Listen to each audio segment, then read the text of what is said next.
கிறிஸ்துவுக்குள் மிகவும் பிரியமான சகோதர சகோதரிகளே, இயேசு கிறிஸ்துவின் நாமத்தினாலே உங்கள் யாவருக்கும் எனது அன்பின் நல்வாழ்த்துதலையும் வணக்கத்தையும் தெரிவித்துக் கொள்கிறேன். இன்றைய பகலின் குளிர்ச்சியான நாளின் தியான வசனம் நெகேமியா 9ஆம் அதிகாரம் 21ஆம் வசனம். இப்படி 40 வருஷமாக வனாந்தரத்தில் அவர்களுக்கு ஒன்றும் குறைவுபடாதபடிக்கு அவர்களை பராமரித்து வந்தீர். இஸ்ரவேல் மக்கள் வார்ப்பிக்கப்பட்ட ஒரு தங்க கன்றுக்குட்டியை உருவாக்கி, இதுதான் நம்மை எகிப்திலிருந்து கானானுக்கு வழிநடத்தி வருகிற நம்முடைய தெய்வம் என்று சொல்லி ஆண்டவருக்கு விரோதமான பெரிய அக்கிரமம் செய்திருந்தாலும், ஆண்டவரே, நீர் உம்முடைய மனதுருக்கத்தின்படியே அவர்களை வனாந்தரத்திலே கைவிடவில்லை. பகலிலே மேக ஸ்தம்பத்தினாலும் இரவிலே அவர்களுக்கு வெளிச்சங்காட்ட அக்கினி ஸ்தம்பத்தினாலும் அவர்களை கைவிடாமல் வழி நடத்தினீர். அந்த அளவுக்கு இஸ்ரவேல் மக்களை நீர் நேசித்தீர். அவர்களுக்கு அறிவை உணர்த்தத்தக்கதாக நல்ல ஆவியை நீர் கட்டளையிட்டீர். அவர்கள் வாய்க்கு உம்முடைய மன்னாவை அருளி செய்து அவர்கள் தாகத்துக்கு தண்ணீரை கொடுத்தீர். எது எது கேட்டார்களோ அவைகள் எல்லாவற்றையும் நீர் தாராளமாக கொடுத்தீர். இப்படி 40 வருஷமளவும் வனாந்திரத்திலே அவர்களுக்கு ஒன்றும் குறைவுபடாமல் நடத்தினீர். அவர்களை பராமரித்து வந்தீர். அவர்கள் உடுத்தியிருந்த ஆடைகள் பழைமையாய் போகவில்லை. அவர்கள் கால்கள் வீங்கவும் இல்லை. அந்த அளவுக்கு அவர்களை பொதிந்து வழிநடத்தினீர் என்று லேவியர்கள் இஸ்ரவேல் ஜனங்களை பார்த்து கூறினார்கள்.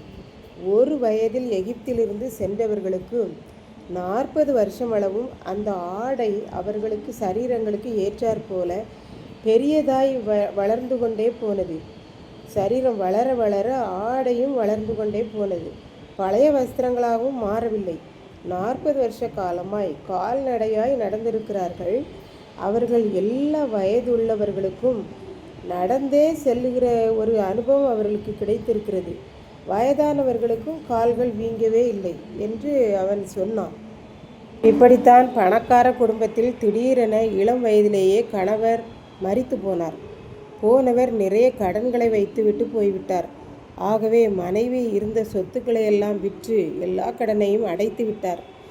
கடைசியாக இருப்பதற்கு ஒரு வீடும் அவர்களுக்கு ஒரே ஒரு மகனும் தான் மிஞ்சியது. அந்த தாய்க்கு பீடி சுற்றுவதை தவிர வேறு ஒன்றும் தெரியாது.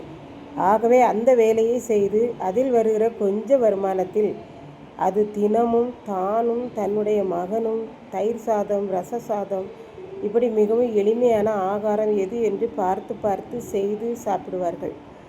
இப்படியே வளர்ந்து அவன் வாலிபன் ஆகிவிட்டான். அவன் +2 முடித்து ஒரு கலைக்கல்லூரிக்கு சென்று படிக்கப் போனான்.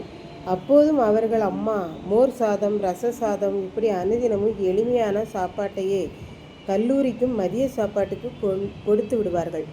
அங்கே படிக்கிற மற்ற மாணவர்கள் எல்லாரும் இவனை பார்த்து, இப்படி எளிமையான சாப்பாடு தான் சாப்பிடுகிறாய், எங்களை விடவும் நீதான் திடகார்த்தமாய் இருக்கிறாய் என்று கேட்பார்கள். காரணம், அவர்கள் அம்மா அனுதினமும் சமையல் பண்ணும்போது, ஆண்டவரே, இந்த சாப்பாடு தான் இன்றைக்கு என் வீட்டிலிருந்து செய்ய முடிகிறது, நீர் என்னையும் என் பிள்ளையையும் பராமரியும் என்று ஜெபித்து தான் சமையல் பண்ணுவார்கள். அதையே அவனுக்கு கொடுத்து விடுவார்கள். இதை கேட்டுக்கொண்டிருக்கும் எனக்கன்பானவர்களே, நம் ஆண்டவரும் நம்மை நடத்துவது ஒன்று பெரிய காரியமாக அவர் எண்ணவில்லை. அன்றைக்கு லட்சக்கணக்கான இஸ்ரவேல் மக்களை குறைவில்லாமல் நடத்தினாரே, இந்த ஏழை தாயையும் மகனையும் பராமரித்தாரே, அதை போல நம்மையும் பாதுகாப்பாகவும் நோயில்லாமலும் ஒவ்வொரு நாளும் அவர் நம்மை பராமரிப்பார்.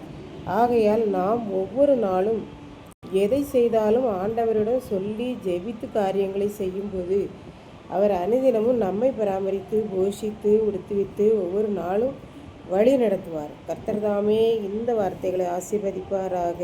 ஆமென். ஜெபம். அன்பின் ஆண்டவரே, இந்த அருமையான நல்ல நாளுக்காக நன்றியோடு ஸ்தோத்திரிக்கிறேன்.